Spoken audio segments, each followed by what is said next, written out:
안녕하세요. 논란의 미스터 논란입니다. 손흥민 선수가 뛰고 있는 토트넘 소식 전달해드리도록 하겠습니다.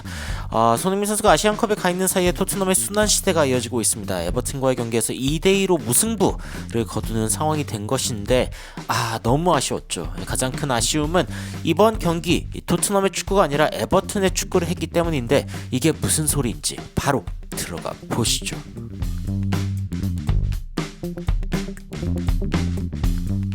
손흥민 선수가 아시안컵에 가 있는 사이 토트넘은 일단 에버튼을 만나게 됐습니다. 그런데 에버튼을 상대로 일단 먼저 골을 넣은 선수는 다름 아닌 이전에 에버튼에서 뛰던 선수 바로 히샬리송이었습니다. 히샬리송이 굉장히 이른 시간에 3분 만에 골을 넣었는데 일단 측면 쪽에서 베르너가 일단 들어가 주면서 우도기가 들어가는 이 결을 그대로 살려가지고 패스를 해줬고, 우도기가 받은 이 패스 그대로 컷백을 통해서 히샬리송에게 전달하면서 히샬리송이 그대로 마무리를 했습니다. 베르너가 우도기와의 호흡이 조금 더 맞아가고 있는 부분이 보이고, 그리고 이제 더 나아가가지고 중간에 있는 히샬리송을 보는 우도기의 패스 굉장히 좋았고, 꽤 센 패스인 것 같았는데 그대로 왼쪽 발에 맞추면서 마무리하는 히샬리송의 모습도 굉장히 인상적이었습니다.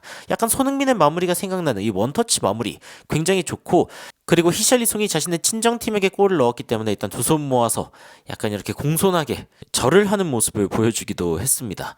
여하튼 굉장히 예의 바른 모습을 보여줬고, 이 히샬리송의 마무리 굉장히 요즘에 좋아지고 있다는 생각이 듭니다. 8경기 8골을 넣고 있는데 여기에서 에버튼의 역습이 시작됩니다. 이 30분 만에 골을 터트린 에버튼인데 어떻게 터트렸냐? 일단 비카리오 키퍼가 좀 벙찔만한 상황인데 코너킥 상황에서 일단 공이 날아올 때 여기 보시면은 비카리오 선수가 상대에게 완전히 바디 체킹 당하는 걸 볼 수가 있습니다. 근데 이제 이 공이 바로 들어간 게 아니라 이 상대방의 머리를 맞고 뜬 공이 결국에는 이 칼버트 루인의 머리에 맞으면서 결국에는 득점으로 인정이 된 것이죠. 이 난전 상황에서 무슨 일이 일어났는지 좀 살펴보고 있는데 VAR을 보니까 별 문제가 없었다라고 판단이 됐습니다만, 저는 사실은 이 상황이 굉장히 어이가 없다고 보거든요. 이제 공을 경합하는 상황에서 거의 골키퍼를 밀기 위해서 거의 이 자리에 있는 것과 다름없는 이 에버튼의 이 부분.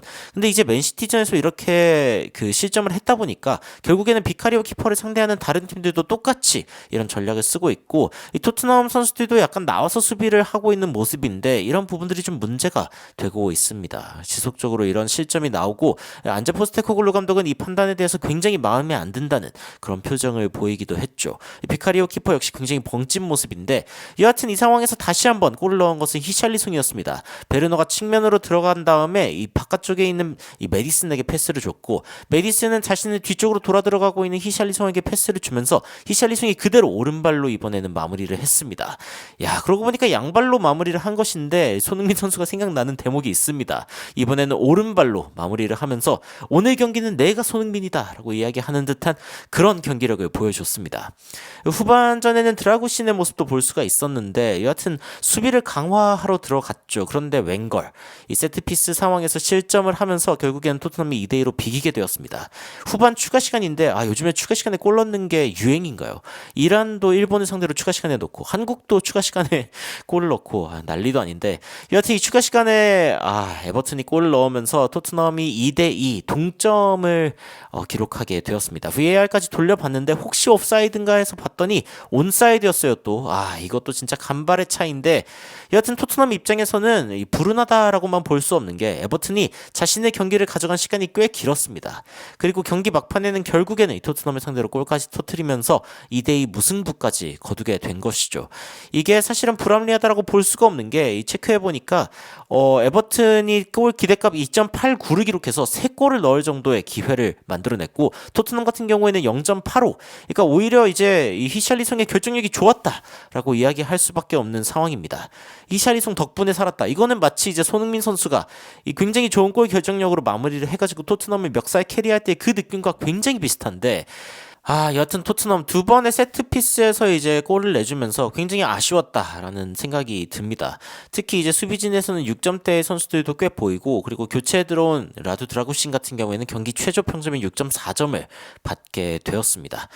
여하튼 굉장히 아쉬운 경기였고, 토트넘 팬들의 반응은 결국에는 에버튼의 축구를 했기 때문에 진 거다. 프로퍼 션다이크의 축구, 그러니까 이 션다이크 당했다라고 이야기를 할 수 있는 그런 경기였다는 거죠. 야, 우리 세트피스 수비 너무 못한다. 충격적으로 못한다. 이게 놀라운 논란이죠. 그리고 너무 실망스러운데라고 하는 반응들. 파울을 너무 심판이 안 보는 거 아니냐. 근데 오늘 경기 마이클 올리버 주심이 사실은 굉장히 이 파울에 관대한 모습을 보여줬는데 두 팀 다 그렇게 또 했기 때문에 이게 이런 상황에서는 토트넘이 좀 불리한 부분이 있다라는 생각이 들기도 합니다. 여하튼 경기는 2대2로 끝나게 되었고 토트넘은 4위권을 지킬 수 있는 기회를 좀 잃을 수도 있게 되었습니다. 손흥민 선수가 돌아왔을 때 4위 안에 있었으면 좋겠다라고 이야기를 했는데 일단 지금 EPL의 어떤 순위를 살펴보면 토트넘은 승점 44점을 기록하고 있지만 아스톤빌라가 아직 한 경기를 덜 치른 상황이죠. 진짜 한 경기 한 경기 승점 1.1점이 아까운데 여기에서 승점 2점을 이렇게 놓친 것은 너무 아쉽다라는 생각이 듭니다. 이번 경기에 만약에 이기고 그리고 아스날이 이 다음 경기에 진다면 승점 동률을 사실 또 기록할 수 있는 상황이었거든요. 너무 아쉬운 상황이고 토트넘이 앞으로 어떻게 될지는 모르겠지만 손흥민 선수의 공백이 너무 크게 느껴지는 그런 경기들이 계속되고 있습니다.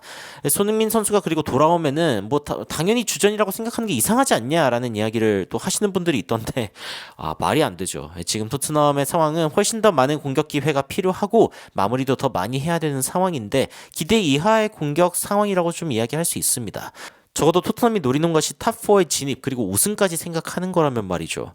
여하튼 손흥민 선수가 절실하게 필요한 토트넘이지만 근데 아시안컵 우승도 해야죠. 어떡합니까? 손흥민 선수가 2명도 아니고 일단은 손흥민 선수의 경기 하나하나 다 이제 응원을 하겠지만 토트넘이 좀 잘 버텨줬으면 좋겠다라는 생각이 듭니다. 여러분들은 오늘 승점 1점 얻는 걸로 끝난 에버튼과의 경기 어떤 생각이 드시는지 궁금한데 댓글로 의견 달아주시면 더욱 흥미로운 소식으로 찾아뵙도록 하겠습니다. 이상 놀라운 논란 미스터 논란이었습니다. 시청해주셔서 감사합니다.